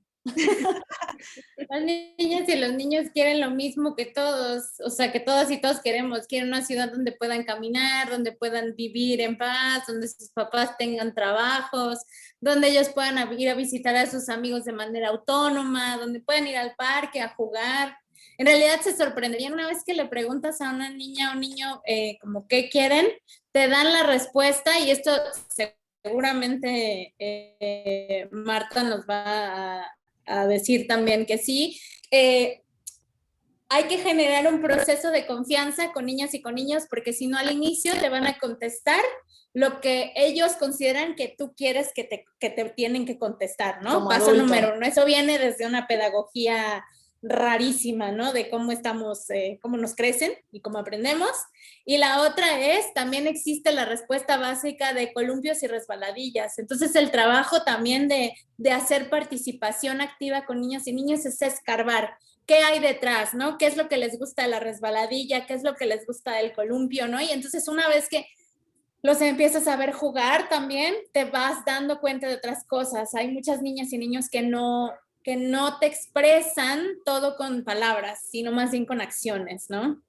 Probablemente lo que no les gusta sí lo expresan muy directamente con palabras, pero lo demás es mucho más complicado de que lo comuniquen. Sí, y de repente hay que justo aprender a traducir como respuestas tan sencillas como jugar y comer, ¿no? Porque probablemente, pues obviamente todos quieren jugar, pero todos juegan de manera distinta, ¿no? Mientras que están estos niños súper activos que se trepan a los árboles, que son muy conscientes de sus límites físicos, etcétera. Hay otros muchísimo más tranquilos, muchísimo más contemplativos, que es un juego más de par, etcétera, ¿no? Y también como el comer, pues obvio que todos queremos comer, pero ¿qué representa que ese niño te haya dicho comer? Probablemente es este encuentro y este convivio social con ciertos amigos a cierto nivel. Probablemente le gusta comer en el murete o en el espacio que se genera en troncos de los árboles. Entonces, justo es como ir escarbando estas respuestas, porque muchas veces, o sea, y yo personalmente he recibido el qué te gustó de lo que hicimos o qué te gustaría, nada. O sea, y esa es la respuesta, ¿no? Y tú como adulto tienes que, uno, decir, bueno, pues todo el esfuerzo que hice, pues la respuesta fue nada, pero luego en la generación de dibujos, maquetas, en la observación, pues te das cuenta de qué significa el nada, ¿no? El nada significó risas, chistes y hacer 3 amigos en media hora, ¿no? Entonces, sí va un poco por ahí. Para responder nada más a la pregunta de Alejandra, el espacio ideal sería aquel que te permite desarrollarte creativa, física, social, cognitiva y emocionalmente, todo al mismo tiempo, y que tú pudieras seleccionar los días y las maneras en las que quieres hacerlo. No sé si hay el tiempo todavía, ¿no? Creo que frente a las preguntas que llevamos a las comunidades, no solo los niños, sino también los adultos, lo primero, ¿no?, que tratan de contestar es lo que uno se espera que sea la respuesta correcta. Entonces, en el momento en que uno propone metodologías también quizá distintas, ¿no? Una pregunta que sea directa, o desarrolla un tipo de investigación o de investigación participativa a la base también de la observación, de talleres con otros medios, y salen verdades más auténticas, ¿no? Eso nosotros lo vemos tanto con los niños y las niñas, cuanto con los adultos y con los saberes locales. Entonces, también frente a los saberes locales encontramos como que esta barrera de que los saberes locales no valen nada, y entonces ellos mismos dicen, no sé nada, pero en el momento en que se desarrolla un taller con otras herramientas, sale un mundo infinito de saberes, y increíble y infinito, ¿no? Y por otro lado, el tema de la imaginación. Lo que nos damos cuenta es que tanto en comunidades rurales cuanto en las periferias o los asentamientos humanos en Lima, donde también trabajamos tanto desde Semillas cuanto con la Universidad UCAL, que el imaginario de los niños y de las niñas se basa a la base de lo que han visto, ¿no? Entonces no hay una amplitud de imaginario. Entonces, claro, la típica de que quieras, que no quieras en la escuela, que sueña, que te gusta, que no te gusta, o que te gustaría en tu escuela, siempre se basa a estos referentes. Entonces, también lo que buscamos en estos procesos participativos, participantes, es también de intercambiar estos saberes. Entonces, también llevar otros referentes y muchísimo basarnos en la observación. Entonces, claro, que si a los niños le preguntas, o sea, ¿qué juegos quieres? Pues el columpio, la resbaladera. Si a los adolescentes le preguntas, ¿qué quieres? El campo de fútbol. A las niñas, el vale. O sea, es lo típico, ¿no? Entonces ya tenemos como que este recetario, que es lo que queremos cuestionar. Entonces allí, a través de otros métodos de exploración, salen nuevas verdades. Y si estas nuevas verdades no las construimos juntos, no serán verdades para nadie. O sea, los niños seguirán queriendo su columpio resbaladera porque es lo único que conocen, lo único que tienen en su imaginario, ¿cierto? Pero en el momento en que exploramos otros caminos, pues salen nuevos proyectos, nuevas ideas, nuevos imaginarios y todo es mucho más rico. En base también a lo que mencionaba Mariana, por ejemplo, lo que nos dicen los niños, o sea, entremezclar, por ejemplo, en las escuelas, los componentes lúdicos, pueden ser también una resbaladera, un columpio, o un tronco en diagonal, o un muro con huecos donde me trepo, o cualquier otra cosa. Es algo casi que nosotros hacemos un poco calesta, como se dice acá, pero, o sea, un poco casi al escondido de los profesores, porque son como que estos espacios que son todo y nada, o sea, que puede ser la escalada de la montaña, pero en realidad es un bambú puesto en diagonal nada más, o una reja a juego, ¿no? Entonces, que ahí es donde dejamos este espacio de fantasía, ¿no? Tratando de no definirlo tanto, tratando de que, pues ya cuando el proyecto tome vida, sea los mismos niños y niñas a crear su imaginario. Tengo un ejemplo, no sé, en una de las escuelas simplemente hicimos un piso con mosaicos, con materiales de descarte de la obra. Entonces, con los niños nos pusimos a insertar panelitos de madera en el piso del cemento fresco y entonces salían soles, estrellas, corazones, ¿no? Esas cosas así de forma especial. Y eso, pues, para nosotros era un mosaico, un piso, ¿no? Ya está. Pero en la realidad eso ahora es un juego de salta y abra y no sé qué, o de lanzar la bebida, o sea, ya hay muchas más cosas, ¿no? Entonces, ahí donde ya el espacio y lo generoso te sorprende de por sí solo, ¿no? Ahí va un poquito la reflexión. Por aquí hay otras preguntas. A ver, que hoy en día se han cambiado juegos por videojuegos, ¿cómo podemos hacer un área entretenida para estos niños y niñas? Bueno, también creo que esto es como una realidad muy particular urbana, ¿no? No en todos los lugares o no todo en todas las economías también puede haber estos juegos. No sé, Marta, si en las zonas... No, es que pasa los videojuegos, no sé cómo, pero parece que logran llegar hasta donde no hay ni electricidad, ¿no? Okay. Nosotras y bueno, de que también, o sea, hay videojuegos que ahora se usan para el diseño de ciudades, ¿no? Entonces, ahí yo todavía no tengo una postura, la verdad. No, prefiero todavía no tener una postura porque de instinto sí la tengo, pero todavía me falta de digerirla, entenderla, porque es cierto que vivimos en tiempos cambiantes donde la tecnología es parte de la educación y es parte del desarrollo también. Entonces, como yo, por ejemplo, nosotros venimos de otra generación, nos parece, o sea, a mí me parece absurdo que pueda diseñar una ciudad con videojuegos. Por otro lado, lo reflexiono y digo, manda, o sea, quizás es distinto y que sí, los niños se desarrollan ya con otro chip o con otra forma y quizá no está mal, no lo sé. No tengo...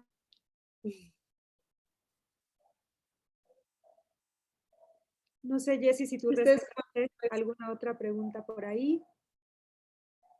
Hay una que creo que quizá también se vincula con la práctica de ambas, que tiene que ver con de qué manera ustedes han tenido un canal o si han tenido un canal eficaz con las autoridades gubernamentales para que haya escucha y haya un acercamiento o se dé validez a la participación de niñas y niños. ¿Han tenido como alguna experiencia positiva que logren encontrar un canal eficaz con gobierno? No escucharon, pero la respuesta de Mariana fue, híjole. Creo que es que ese es para otro podcast completo, pero definitivamente es muy particular dependiendo ¿no? del contexto donde estés, dependiendo del nivel de gobierno, o sea, es muy diferente hablar ¿no? con gobierno de todo el país, que si es con gobierno local, ¿no? Personalmente, yo fui servidora pública un rato y creo que aún siendo parte dentro de la esfera era complicado, ¿no? Entonces también trabajar de afuera o trabajar de academia, creo que todos tenemos nuestros retos, pero si algo aprendí es que siempre, o hemos aprendido, es que siempre te tienes que hacer de estas personas, ya sea de la comunidad, ya sea dentro del gobierno, aunque sean mandos o no sean mandos, ¿no? Si sea servidor público nada más, de los que están interesados, y de ahí así te agarras y no los dejas ir y te los llevas, ¿no? Y creo que también es traducir la narrativa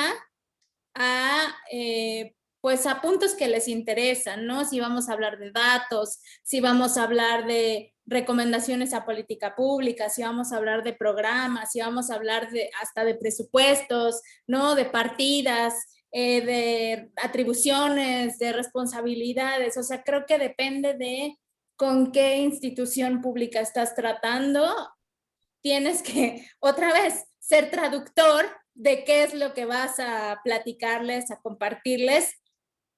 Y la otra es cómo vas a agregar valor para ellos. O sea, creo que eso es algo que desafortunadamente tenemos que entender. Sí, creo que en la mayoría de nuestra experiencia, justo tenemos que de repente direccionar la narrativa para que sea un ganar-ganar, ¿no? Creo que han sido pocas las experiencias en donde realmente hay un interés genuino por crear un espacio digno para niñas y niños. En esa experiencia hemos tenido como toda una cadena de personas realmente conscientes y abiertas a escucharnos, que no es nada más generar un proyecto, sino es pues todo un entendimiento de cómo hay que permitir a niñas y niños explorar su espacio, ¿no? Porque al final del día es suyo. Pero sí creo que en la mayoría es de repente como direccionar la narrativa. Y personas que también están dispuestas a cambiar, ¿no? Que probablemente estaban en una postura y que entre más explicas y más, ¿sabes? Picas piedra, pues van avanzando contigo también. O sea, creo que eso es bien importante, como uno no darse por vencido y la otra no encasillar tampoco a los otros grupos en, ay, pues como ya es de tal, ya no me va a entender, no. O sea, decirlo y volverlo a decir, creo que nos ha ayudado también bastante. Claro, me imagino que también ha de ser una línea muy delgada, ¿no? Entre esa visión estratégica de buscar ese gane-gane, ¿no? Sin transgredir la ética de uno, ¿no? Sobre el trabajo que uno va realizando. Esa es una línea muy delgada, ¿no? Porque evidentemente para que sucedan cosas hay que ir buscando también los distintos intereses, pero también va a haber ciertos intereses que van a llegar a transgreder y hay que saber cuándo echarse para atrás, ¿no? Cuándo decir que eso ya no es posible. Entonces,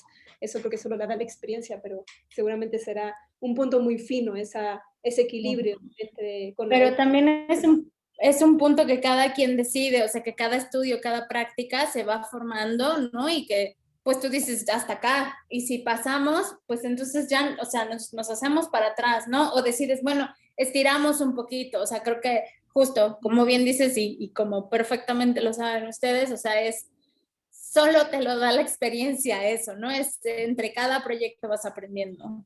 Sí, y saber justo qué batallas luchar, ¿no? Y cuáles son puntos de negociación.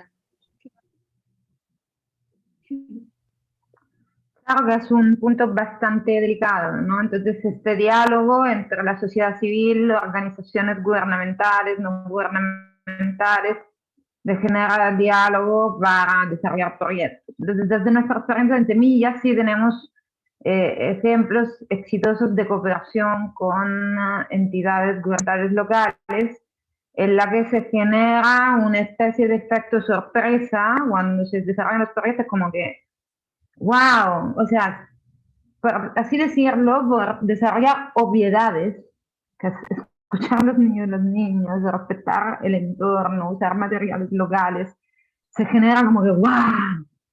Como si fuera lo menos obvio, cuando en realidad es lo más sensato, ¿no? Por las mismas autoridades y actores locales se genera este efecto. Entonces, ahí es donde sí, proyecto tras proyecto, logramos de tener más apoyo por las autoridades locales y sentimos como que de a poquito las autoridades locales se encariñan con el discurso. Todavía no vemos como que esto se aplica a proyectos desarrollados desde las autoridades, pero sí sentimos un particular cariño hacia lo que nosotros impulsamos, y ya me parece un bonito punto desde las comunidades 100%, porque eso lo hacemos desde las comunidades con las personas allí, como partiendo de allí. Pero por otro lado también quería mencionar, aunque sea externo a la experiencia de Semillas, que sí hay experiencias de diálogo entre fundaciones. La ciudad de Lima ha habido un programa promovido por la Fundación Valir, que se llama Urban 95, en la que desde la sociedad civil, desde organizaciones, colectivos, se ha impulsado esto y ahora se ha incorporado dentro de los programas municipales, por ejemplo. Ahora, no tengo ejemplos a la mano de proyectos realizados ahora desde las gestiones municipales que sean tan particular, pero ya sí siento un cambio en los últimos años, al menos en los debates, en el diálogo. Siento que es una semilla hacia una mejoría al menos, o un cuestionamiento al menos, ¿cierto? No lo quería dejar de mencionar, porque sí se están dando, yo creo, al nivel latinoamericano, tantas cosas innovadoras que se quedan también invisibilizadas, porque siempre estamos con el binocular hacia lo que pasa afuera, por lo cual creo que cabe de revisar lo que pasa en nuestros propios países y en los otros países hermanos de Latinoamérica. Porque además lo que pasa en Europa, al menos lo que yo tengo como realidad más cercana, porque repito, yo soy italiana y vivo en Perú, no sé, lo que pasa en Pontevedra, en España, la ciudad de los niños,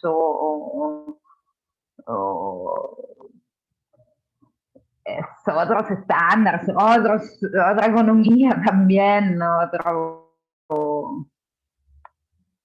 entorno, otro contexto, ¿no? Entonces creo que hay que pensarlo desde lo que vivimos como latinoamericanos, desde nuestros propios contextos. Bueno, y quizá más para cerrar, vamos a dar chance de dar de exponer todas las preguntas. Hay varias, hay mucho interés por parte del trabajo que ustedes realizan. Quizás cerrando se podría también contar un poco acerca de los lugares donde podrán consultar, o la sistematización de ciertos procesos, o las narrativas con las cuales ustedes también desarrollan estos procesos con los niños. Pero pues nos gustaría nada más cerrar con una última pregunta de Mónica Suberville, que dice: ¿qué pensamientos tienen sobre el desplazamiento? Niños y niñas que viven en un tipo de abandono por cómo planeamos las ciudades y cómo esto afecta profundamente al tejido social. Si nos dan unos minutitos más de su tiempo para esta última pregunta. Muchas gracias. Creo que las chicas iban a contestar como que mejor que yo, ¿no? En este sentido.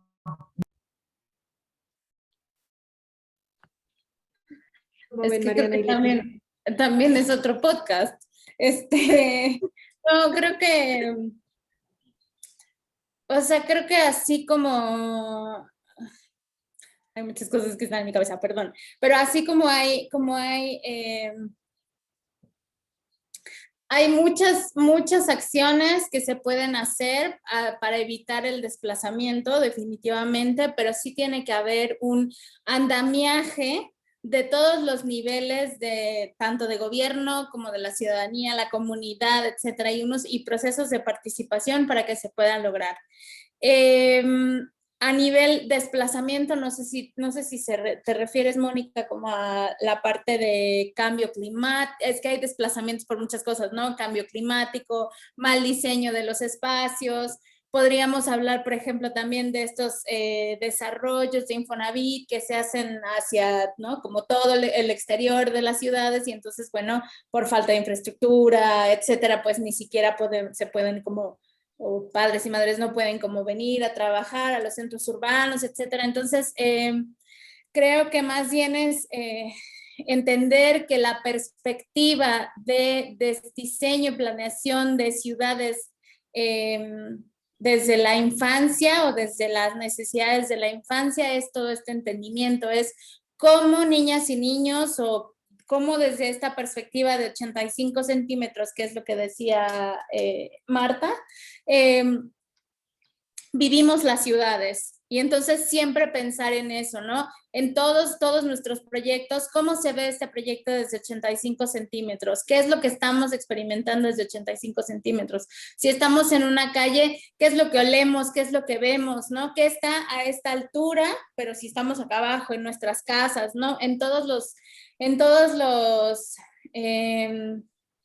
desarrollos urbanos también, ¿no? O sea, por ejemplo, ya muy rápido, el otro día estaba como leyendo un hilo de las supermanzanas y porque eran muy malas, o sea, como pros y contras de las supermanzanas, ¿no? Y en realidad es, bueno, desde la perspectiva de una niña o un niño, una supermanzana es un lugar donde puede ser autónomo completamente, ¿no? Por un territorio, por un espacio bastante extenso.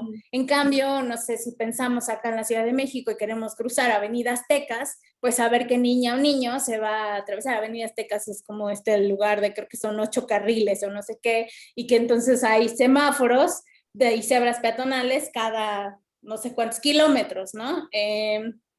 Entonces eso, a nivel desplazamiento tendríamos que centrarnos en un tema para hablar de los desplazamientos, pero creo que todo el entendimiento, o sea, el entendimiento integral de cómo desarrollar ciudades desde la perspectiva de las infancias urbanas, bueno, en este caso las ciudades, sería una estrategia para no tener ese tipo de desplazamientos. Y creo que yo digo, muy concretamente no me iría como tan lejos a un desplazamiento a nivel urbano. O sea, creo que los arquitectos y las arquitectas nos estamos quedando cortos en el diseño de vivienda y luego de espacio público, ¿no? Si la misma configuración de las viviendas desplaza a niñas y niños y adolescentes de sus propios núcleos de seguridad y tranquilidad y luego son desplazados de ahí al espacio público y el espacio público tampoco los abrigan y tampoco los recibe con espacios dignos, pues justo creo que ahí estamos fallando, ¿no? O sea, creo que hay un desplazamiento en una célula y en un radio muchísimo más corto, en donde niñas y niños de muy corta edad se están viendo afectados muy, muy fuerte, ¿no? O sea, creo que este tejido social se empieza a romper desde los primeros años de vida, ¿no? O sea, todos los niños que llegan a los albergues, porque justo son desplazados, ¿no? De sus casas y luego de la ciudad y por distintos grupos poblacionales, ¿no? Entonces, sí, creo que a mí de repente me llega la palabra desplazamiento en un radio mucho más chiquito. Creo que no hay que irnos tan lejos. Creo también que algo como lo que nos mostraba Marta ahora, ¿no? En estas diapositivas, en donde tienes un espacio que se interconecta entre las viviendas de una comunidad y luego llega un modelo de vivienda, conectando con esto que comentabas, Mariana, que homogeneiza, que ocupa ese espacio, que es el espacio también en donde niñas y niños pueden jugar, en donde pueden interactuar, etcétera, pues va cada vez más negando esa área protegida, lúdica, que puede haber tanto en zonas urbanas como rurales. Y en esta perspectiva de los desplazamientos, también creo que como en general, para ver el hábitat, es muy importante tener esta visión multidimensional que ustedes han establecido, ¿no? No es únicamente ver las cosas de manera acotada, sino lineales, sino son cosas complejas, sistémicas, interdependientes, que interactúan, que se van apilando unas a otras. Y en este sentido también el desplazamiento ocurre a distintas escalas, ¿no? Y no es un motivo quizá nada más el que lo produce, es esta multiplicidad de razones que van abonando, ¿no? Ahora que Leti mencionaba la emergencia climática, pues hay niñas y niños que migran y que migran solas y solos, y es una realidad que nos golpea a nivel Latinoamérica muy fuerte, y esto es por el desplazamiento precisamente de las zonas en donde hay mayor pobreza, mayor vulnerabilidad, en donde ya los bienes naturales están tan dañados que la gente ya no tiene un sustento alimentario y tiene que migrar, ¿no? Y como bien mencionaban ahora ustedes, a nivel más micro, es desde la vivienda también, ¿no? Entonces, esta visión de ir entre escalas, de ir entre múltiples profesiones, de ir entre estas interdependencias, entre estas relaciones intersectoriales también, ¿no? Los gobiernos, pero también a distintas escalas, los actores, pero también de distintos ámbitos o con distintos objetivos. Entonces, creo que todo esto para poner en la mesa que tenemos que dejar esa visión sumamente acotada, capitalista, ¿no? Colonialista, que niega la multiplicidad, que niega la diversidad y que no nos está llevando a buen camino en relación con el hábitat, ¿no? Y pues para... Mica. Adelante, adelante. No, solo que hacía estas caras porque también es como que, madre mía, ¿cómo hacemos? Porque ahora cuando me hablabas de desplazamiento venía a pensar en las comunidades rurales de Perú que están tan alejadas sin acceso vial, donde realmente muchas familias y niños o jóvenes adolescentes se desplazan, se emigran para llegar al servicio educativo, ¿no? O que adolescentes caminan 4 o 5 horas para llegar a la escuela, o que adolescentes preadolescentes apenas terminan escuela primaria, ¿no? Van a vivir en otra comunidad porque allí tienen la escuela secundaria y ya se separan de sus papás. Entonces es demasiado complejo, sobre todo cuando no hay una visión integral ni un planeamiento con enfoque territorial, ¿no? Desde las políticas públicas. Recién en el Perú se inicia a hablar de planificación con enfoque territorial, recién. Y también vemos como que la autoproducción está en el ADN del sistema peruano, por ejemplo. Desde el punto de vista de escuelas, la misma escuela se instituye por gestión de los padres de familia. O sea, no es que... Entonces ahí también nos damos cuenta que las escuelas ni siquiera están donde deberían estar, están donde están los líderes más chéveres que logran gestionar la cosa, ¿no? Y entonces se genera un desorden territorial brutal. Entonces, no sé, a lo mejor hay la mega escuela en un lugar donde no hay calles para llegar, porque es así.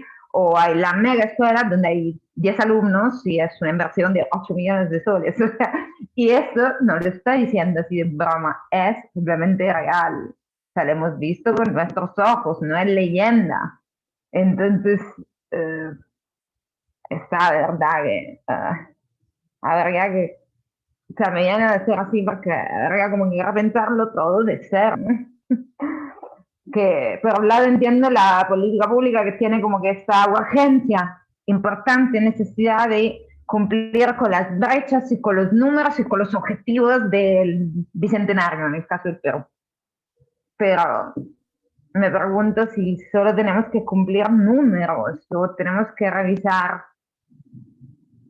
metodología, focos y dar pasos más lentos, quizá más adaptados a lo que vivimos. Hay una frase que últimamente nos resuena mucho en la mente, de Rita Segato, que habla justo de cómo lo cuantitativo se impone sobre lo cualitativo, y es esta lógica patriarcal precisamente, ¿no? Y bastante colonial. El patriarcado va de la mano con el racismo, con el colonialismo, con el capitalismo. Y entonces ella menciona, aquí voy a combinar dos frases, ¿no? Una de un artículo que leí que decía que el capitalismo nos ha robado la posibilidad de imaginar que hay un mundo posible al margen del capital, ¿no? Y por otro lado, Rita Segato, que menciona que hay que soñar, pero no los sueños del patriarcado. Hay que soñar por fuera del patriarcado. Y entonces eso a nosotras nos ha llevado a esa reflexión también de si lo importante es el proceso, no la meta, no el objetivo, ¿no? Como hemos visto,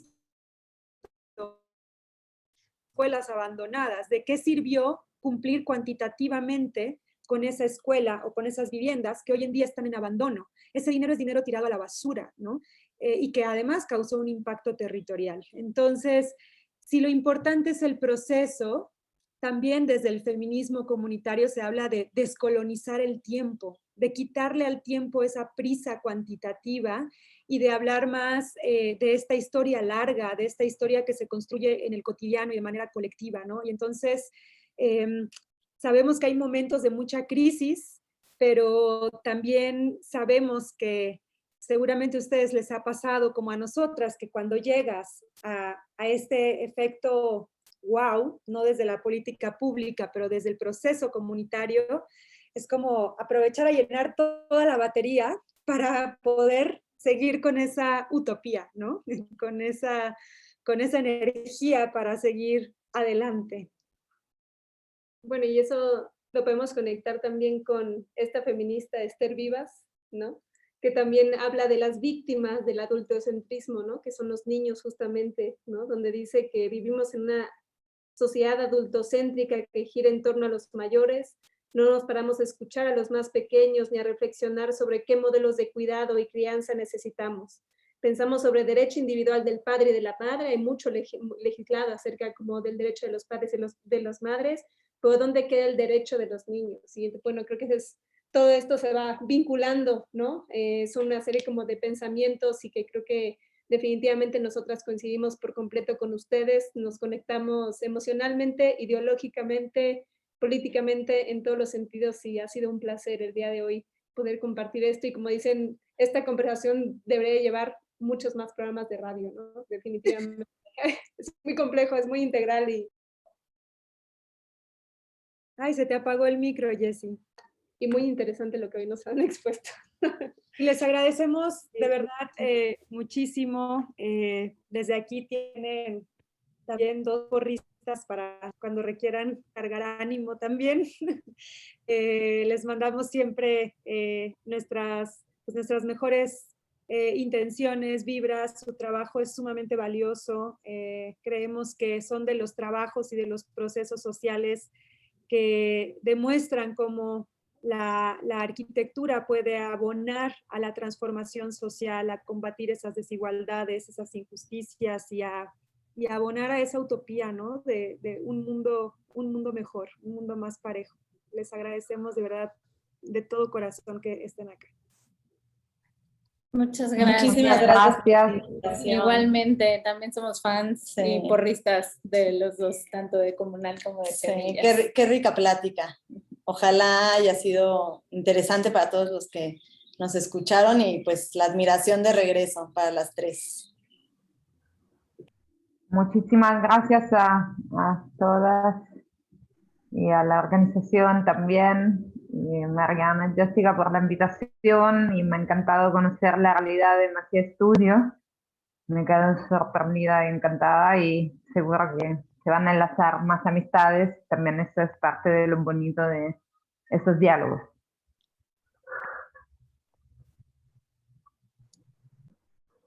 Bueno, muchas gracias a todas de parte de CRES, pues muy agradecidos con esta plática, súper enriquecida, y ojalá tuviéramos más tiempo para seguir, porque se me hace que hay mucho todavía pues que podemos aprender y que podemos hacer nuestro cambio con el granito de arena y hacernos conscientes y hacer conscientes a más gente pues de esto, ¿no? De la importancia que tiene. Y pues sí, a veces son cosas que en el día a día no lo piensas, y está muy interesante parar un poco y ponerte a pensar realmente la importancia que tiene desde que son niños, ¿no? O sea, que es cierto, o sea, estás pensando en lo tuyo, y hasta que a lo mejor no tienes también un hijo, vas pensando de que, oye, pues espacios donde él conviva, donde él vive. Digo, yo estoy ahorita pasando por ahí con un bebecito, realmente lo buscas, lo necesitas y en un futuro pues él ya va a tener también su manera. Entonces, pues me parece súper interesante y muy padre. Muchas gracias a todas por el podcast y pues por lo que están haciendo por nosotros, por este mundo y pues muy agradecida. Muchísimas gracias, Patricia. Bueno, los esperamos en el próximo podcast. Ay, perdón, Jessy, ¿ibas a decir algo? Y muchas gracias también a ustedes por poder dar oportunidad de abrir estos espacios de diálogo que creemos que son muy importantes para que varias personas los escuchen. Pues sí, muchas gracias y pues nos vemos en el próximo podcast el 19 de mayo, ¿verdad? Sí, así es. Gracias a todas. Bye. Hasta luego. Crest, siempre firmes.